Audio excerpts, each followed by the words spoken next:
In Canada, you only hear anti-China messaging. That's all you get. When I lived in Canada, I thought mainland China was evil because I only heard one thing. Last year, Hong Kong was in the news every day, so I went to Hong Kong during the protests and I checked it out for myself and I found out it wasn't what the Western media was portraying it, or even the Chinese media. It was very different from what the media was saying about Hong Kong. I just find it so hypocritical when the Western media says that BLM activists are too violent and then they call Hong Kong rioters freedom fighters. George Carlin said that fighting for freedom is like fornicating for virginity. While I do agree that Hong Kong ought to have some degree of autonomy from the mainland, the response from the protesters has been excessive. It's almost self-defeating.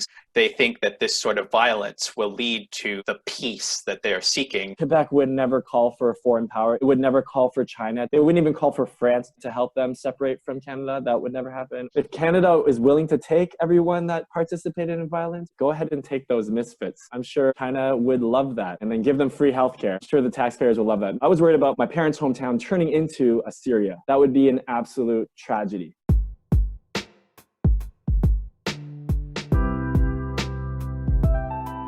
Hey guys, bonjour à tous, it's Key Bros. Welcome to the 7th episode of Soft Talk, where unlike BBC's Hard Talk, the interviewees won't find it hard to talk. Before we start today's video, make sure to like this video and subscribe to Key Bros. So today we are very honored to have two guests from Canada. One of them is Numove, a very famous Canadian YouTuber. So we have watched some of his travel videos, for example, the ones in Xinjiang, and they are simply amazing. And his commentaries are also very good. And make sure to subscribe to his channel. And our other guest is Aaron, who is a lawyer based in Toronto, Ontario. I've met him last year in his hometown. We've actually visited the famous Niagara Falls. We've also went to the Canadian capital of Ottawa, as well as ventured into the province of Quebec. So Numove and Aaron, do you mind briefly introducing yourselves to our audience? Hello, everyone. So right now I am in Toronto, Canada. So I practice civil and criminal litigation. I have done some refugee law in which I have interacted with the Hong Kong legal system. I've also studied some of the Chinese tax legal system. What's going on with China and with Canada is not necessarily foreign to me, and I hope to lend a little bit of my expertise and my insight. Hey, what's up, everyone? My name is Numove. Actually, I feel a little bit embarrassed because Key Bros said I was like a famous YouTuber from Canada, and I definitely don't see myself as that. I only have about 24,000 subscribers, but thank you so much. That's such a great compliment, especially from you guys. I'm trying to grow, and I hope I can get more exposure. Basically, the best way to describe my channel is I'm a very normal person. I'm a teacher here in China. What makes me really different from other YouTubers is that I go on the ground to those hot spots. Last year, Hong Kong was in the news every day, so I went to Hong Kong during the protests and I checked it out for myself and I found out it wasn't what the Western media was portraying it, or even the Chinese media. It was very different from what the media was saying about Hong Kong. I've interviewed people in Taiwan to ask them how they feel about reunification with the mainland. I went to Xinjiang a few months ago, so even though I'm just an average guy, I go and visit these places that are on the news in the media every day. And that's what makes my channel really special. I also make some satirical videos and I also make some commentary about how I feel about living in China. I've been here for 5 years. I do some special things just because I have the guts to go and take a look for myself. And I don't just blindly believe whatever I see in the media. It's such a great honor to be on your show because I'm actually a big fan of what you guys do. You guys make excellent, excellent videos. To be honest, I wish I could make videos like you guys. You guys put in the work, you guys put in the research, and you debunk the shit out of all this stuff. I just don't have the time or the intelligence. You guys are at a high level. Thank you very much. So without further ado, let's begin with the first question. What do you guys think about the situation in Hong Kong with all the protests that have been going on throughout the last year? What I have gleaned from what's going on in Hong Kong is primarily based off of Western media. I don't have much access to some of the media that's in Hong Kong, except maybe South China Morning. They do articles with Politico magazine, which is based out of Washington, D.C. My perspective is that while I do agree that Hong Kong ought to have some degree of autonomy from the mainland, the response from the protesters has been excessive. It's almost self-defeating. They think that this sort of violence will lead to the peace that they are seeking. George Carlin said that fighting for freedom is like fornicating for virginity. The interpretation that the international community would have almost would make them suspicious of, let's say Hong Kong does get the freedom it seeks, a very unlikely scenario. The fact that they're willing to breach the rule of law in the manner that they have, would it then lead foreign partners to be distrustful of people in Hong Kong, which is a somewhat similar question to what what people are asking of the United Kingdom right now, which incidentally, what I gathered, some of the Hong Kong protesters seek to replicate that sort of colonial relationship as it was in the past. I think it's such a complicated issue, so it's hard to sum it up in a few sentences. I think there's a lot of really good-hearted people with good intentions that wanted to make positive changes for Hong Kong. They wanted more autonomy or universal suffrage. There's a lot of things that has building up since the Occupy Hong Kong movement, 2014. I support people wanting positive change, just like I support BLM in America. People that are wanting to make society better, trying to fight for justice, totally support them. But the problem I had with the Hong Kong protests was the big turnout last year in June. It was against the extradition bill. And to me, that was just completely bewildering. Hong Kong is an island part of China. Why would it not have an extradition with the mainland? It makes no sense that hundreds of thousands of people turned out. Fear. It's just a really brilliant job from anti-mainland forces, whoever that may be. It could be Li Ka-shing, real estate tycoon in Hong Kong. It could have been Jimmy Lai, the owner of Apple Daily. There's so many people that don't want mainland influence in Hong Kong. There's parts of it I support, and then there were parts of it that I think were obviously foreign interference from outside powers. NED, American players wanted to use the protest for other purposes, to destabilize Hong Kong and maybe to possibly turn it into another Syria. That's what I was worried about. I was worried about my parents' hometown turning into a Syria. That would be an absolute tragedy. Well, I'm not going to let that happen. As a YouTuber, I'm going to use every voice and influence I have to make sure my parents' hometown doesn't turn into that. To go to the violence, of course, violence is usually never acceptable. Even with BLM, I don't support violence to promote your message. That's not a very democratic thing to do. I think there are some situations where violence is called for. I mean, if the police are really, really clamping down, I could see that argument. But I just find it so hypocritical when the Western media says that BLM activists are too violent, and then they call Hong Kong rioters freedom fighters. I can't wrap my head around that hypocrisy and how they can just frame every story to suit their narrative. What I did see was a small group of people destroying things every weekend. So last year, I just saw a small band, like 30, 40 people every weekend throwing Molotov cocktails at police, destroying metro stations, blocking traffic. And that didn't look like a real protest. It just looked like in a Hunger Games, they call it propos, right? That's exactly what it felt like in Hong Kong. For some reason, the media was always there following a small group and just filming everything they did. Back in Canada, we would keep watching that little clip over and over again. So it was very weird. That's why I started making some videos about Hong Kong. Thank you very much for your opinion. So how did the media back in Canada report on the protests? And also, what are the views of the Canadian public in general? I think it's useful in this exercise to compare the Canadian and the US interpretation of what's going on in Hong Kong right now. So in Canada, we have the CBC, the Canadian Broadcasting Company. They are the public access TV radio station. You have CTV. They're the more reputable news outlet. So these two stations, they have portrayed the Hong Kong protests as really a David and Goliath type situation, where you have the Hong Kong protesters playing the David role and you have the big bad Chinese mainland as the Goliath. It's almost like they're portraying the Hong Kong protesters as freedom fighters seeking their independence from the mainland. And they're really extrapolating a small group of protesters to represent the larger outturn of support. From what I've read, you have academics or other professionals in the community who have turned out to support the protesters, but they are not in favor of independence, for example. Those voices are missing from the Canadian media. No one is interviewing them. No one is interviewing the pro-mainland perspective. All we get are the so-called umbrella protesters from 2014 who have, I guess, graduated to become rioters. I think that just having that one perspective has somewhat colored the Canadian public's interpretation of what's going on in Hong Kong right now. If we use the US media as an example, if people only listen to Fox News, then they're very likely going to adopt that perspective. Canada, if we have the media only reporting on one perspective, the pro-independence group, then of course, the Canadian public is going to similarly adopt that perspective, which, from what I gather, they have for the most part. I'm so fortunate because last year I went back to Canada. So I actually got to see how the media was reporting it. First, me and my parents, we did a cruise through Alaska, and then we went from Vancouver back to Toronto. So I got to see the US media and then Canadian media. And what was so shocking to me was Hong Kong was on TV every fucking day. Really, was it that big of a deal? Is it bigger than what's happening in Yemen right now? It didn't make any sense to me. The mainstream media dedicated 15 up to 30 minutes. And I made a lot of videos on this on my channel. So I was just surprised by how the Western media was framing it. Many people are critical thinkers, but if all you hear is Fox, right? It's hard to get away from it. If every day they're pumping out pro-gun messages like, oh, we need to have guns, you're going to be like, yeah, I need my gun. In Canada, you only hear anti-China messaging. That's all you get. You didn't hear one person say, hey, I don't want independence. And the fact is most Hong Kong people don't want independence. I would say a small minority of people are separatists. They did a vote last year in December, and Hong Kong people voted overwhelmingly in favor of the pro-democracy camp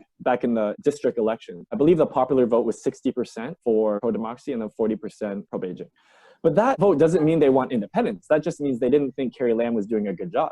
And sure, that's a very fair thing to say. What's really interesting is I made a YouTube video. I went to Hong Kong myself and I interviewed a woman and she totally did not support the protest. And I put her on YouTube and that was my first viral video ever. I was one of the only people that posted a video that didn't say what the mainstream media was saying. It was actually a person on the ground in Hong Kong saying, I fucking hate these protests. They're so stupid. People are just destroying my hometown. She said in my video that she believed it was the legal, medical, and real estate industries that didn't want mainland Chinese socialist laws to come in and then regulate those industries. Because as you know, Hong Kong has the most expensive housing market in the world. If mainland China comes in and brings in its socialist policies, it's going to bring housing prices down or at least freeze them. And then Li Ka-shing, who's the real estate tycoon, one of the richest people in the whole world, he's not going to make that sweet money. That was her theory. I don't know if that's a fact, but it's very plausible. In Canada, we only got one side of the story. We never heard from this normal woman. All my friends on Facebook, everyone I talked to basically said, yeah, they support all the rioters and the protesters because they have no idea what's happening on the ground, what people think about violence. If you don't get another point of view, it's very difficult to have another point of view. When I lived in Canada, I thought mainland China was evil. So I was exactly like them because I only heard one thing. Only after living in China do I have a very, very, very different opinion.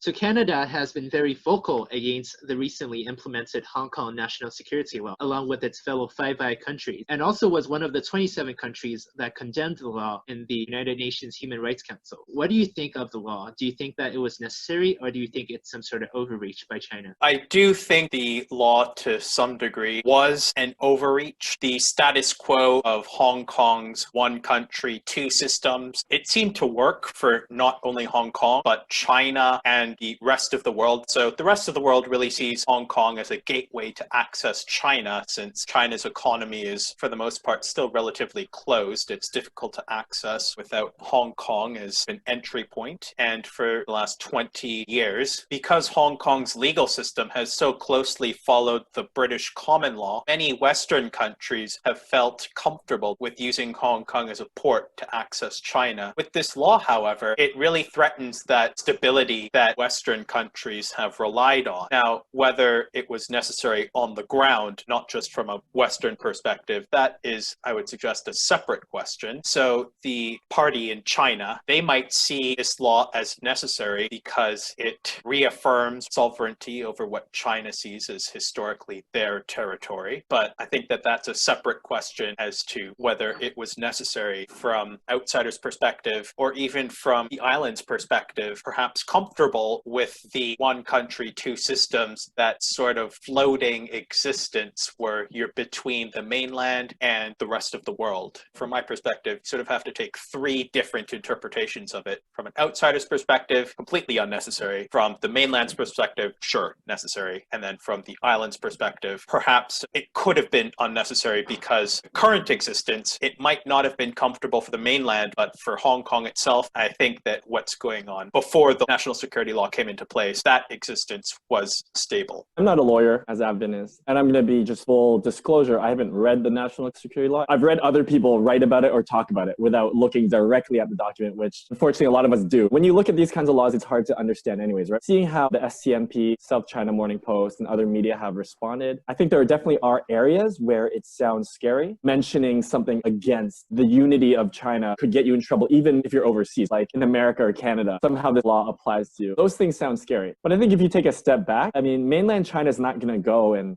arrest people in America. It doesn't have that ability and it won't do those things, right? Like, so if I'm in Canada and I say free Hong Kong or whatever, there's not going to be some CCP agents running in and catching me and bringing me back. That's not going to happen. So I understand some people are fearful of things, but I'm going to disagree with Avin on the part where, from an international perspective, he doesn't think it's necessary. I think it is. Stepping away from the fearful aspects of it, because I heard it's very open to interpretation. I think every country has a national security law, right? Hong Kong's not a country, but it's a special part of the country. So it has its own system. According to the basic law, Hong Kong was supposed to pass a national security law. So that's always been in the mini constitution of Hong Kong. And they just never did it because they never needed it. There were never rioters, Jimmy Lai, pushing people to overthrow the government. There weren't like these billionaires in America directing orders to Hong Kong. Miles Guo and I think Steve Bannon were on these live stream calls telling rioters where to go. It was insane. That would never happen in America, right? You would never have like a billionaire rebel in China directing people in America, like Black Lives Matters. Okay, go there, go firebomb. Like that would be insane. From that perspective, it's totally necessary. Personally, I'm happy because now I feel safe to go back to Hong Kong. I didn't feel safe last year. If I went to Hong Kong and I did a YouTube video and they suspected me of being pro-Beijing, they would have beaten me to the point where I have to go to the hospital. You guys have done an amazing video talking about that, how they're not respecting democracy. So now that that law is passed, I do feel safe.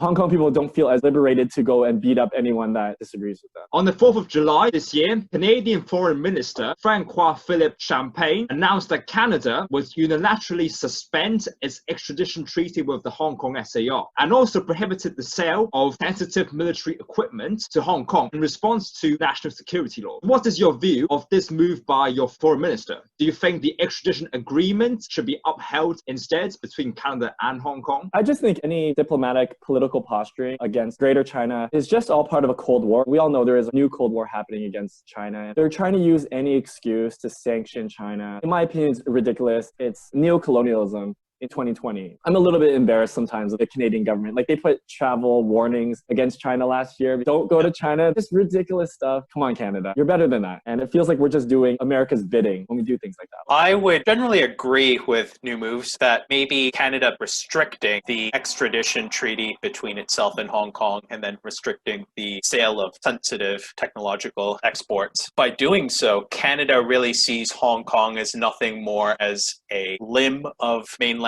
China, and I do agree that it is wrong to subjugate China to the rest of the world. I would suggest that, if only to push back against this idea that there's a new Cold War, I think we have to be careful with the sort of language we adopt. With the Cold War, it was really two alternate interpretations of politics, of the economy. So you had capitalism and socialism. They really could not coexist. You either had the US or you had the Soviets. Sphere of influence. Whereas right now we have China with its capitalist, with socialist traits, and you have the capitalist West. Even though it does want to be a global power, it sees itself as existing within the current economic and political sphere. Whereas the Soviets, they wanted something completely different. I suppose the only difficulty is that many Western countries, they seem to misunderstand what China is doing. They seem to think that China wants to replace the current system. That's not the case at all, I would think. So Canada's moves to exclude China, it's really self-defeating, because if Canada, the US, the UK, Australia, and New Zealand, so the Five Eyes countries, seek to exclude China from the global economy, try to cut it off, even though it is impossible to do so now, it would only encourage China to develop an alternative. New moves suggest we're in a new Cold War. I think that it would, in fact, move to a new Cold War if Canada and the US were to go ahead with these sorts of moves. Quebec has been the hotbed of separatism in Canada due to its unique francophone status that kind of differentiates it from the rest of Canada. What are the similarities and differences with what is going on in Hong Kong with what's going on in Quebec?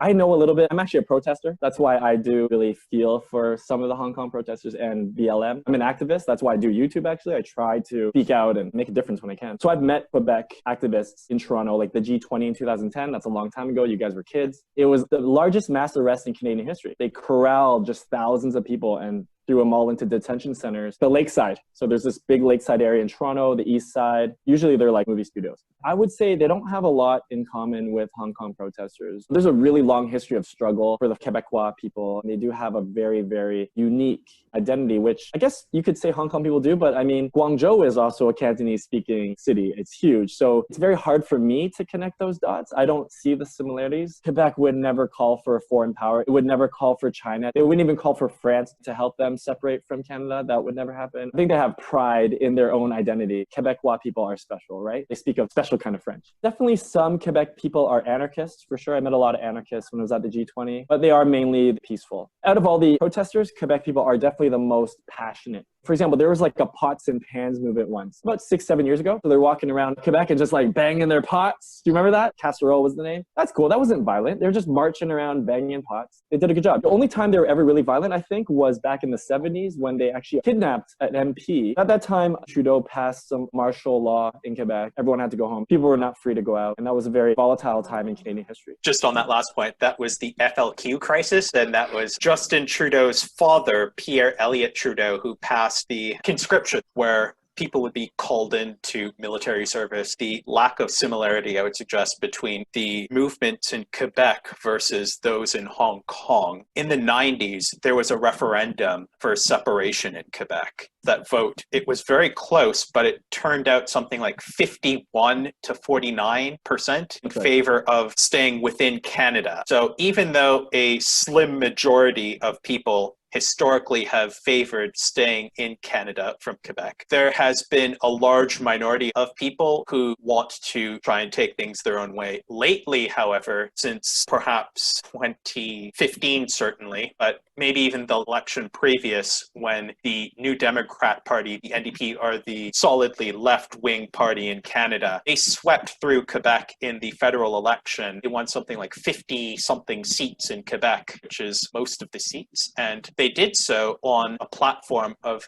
economics rather than separation. So in Quebec, you have the Parti Québécois. Their entire platform is separatist, separatist, separatist. They have not done so well since that election. In Canada, we have the Charter of Rights and Freedoms, which is basically our main constitutional document. And as part of this charter, we have something called the Notwithstanding Clause. So that is Section 33 of the charter. And it basically says that even though a law that a province passes is in violation of the charter, we will invoke this Section 33 so that the provincial law applies anyway. In Quebec, you have laws, for example, that require more prominence to the French language as opposed to the English language. That sort of law would be contrary to the charter because there is a requirement that we promote either one or the other language equally without prejudice to the other. But in Quebec, they've passed this notwithstanding clause saying, sorry, we are going to prefer the French to the English. But I suppose even more controversially, last year, the religious symbols bill in Quebec, which banned public service workers from displaying any sort of religious symbols on their person. So if you were a Jewish man, for example, you couldn't wear a yarmulke, you couldn't wear a cross necklace. Perhaps the main objective of this law was to prevent Muslim women from wearing burqas or any sort of face covering. That is, I suppose, the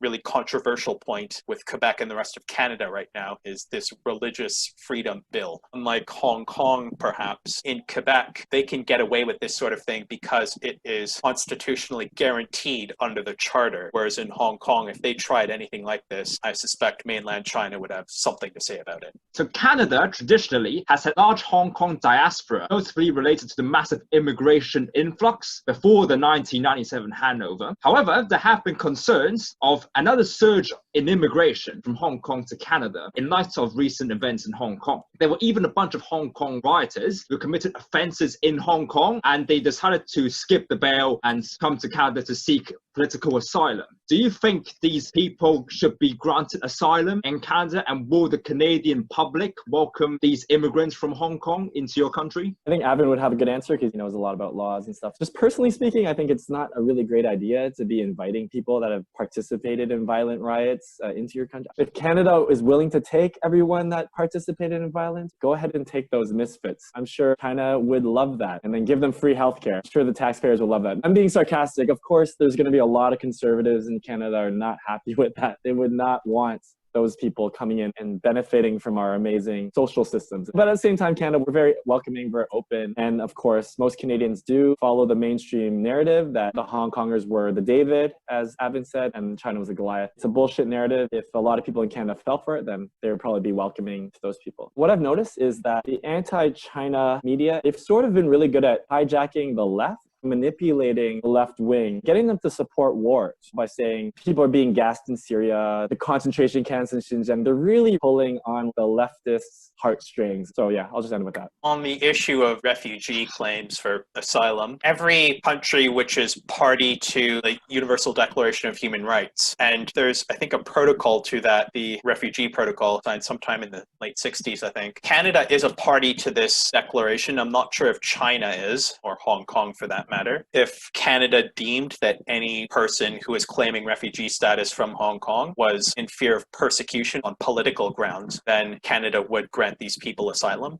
But if there was a fear that these people would then commit crimes or acts of violence within Canada, then Canada would reject the claims. I think from a political perspective, Canada might be willing to overlook these acts of violence, if only because it feeds into the narrative. As we were talking about earlier, the media has presented these protesters as freedom fighters. It would look very good for the Canadian government to then turn around and accept these people into Canada. Now, will the Canadian public accept these people? I agree with New Moves generally that Canada is a more tolerant society than perhaps our neighbors to the south, the United States. Although lately, I think our stance to immigration has somewhat hardened. And I do think that that is simply because of what's coming out of the US. If you have 4 years of nativist narratives being spewed out by the US, it's bound to be adopted to some degree by Canada. I guess ever since President Trump assumed office, we have seen people try to cross the border illegally from the US into Canada and claiming refugee status. The US-Canada border is the longest contiguous border in the world, so it's difficult to police the entire thing. There is a question amongst some people in the Canadian public about whether these people are genuine refugees, if they really do fear persecution in the US. So with that sort of hardening amongst some members of the Canadian public, I do question how accommodating Canadian society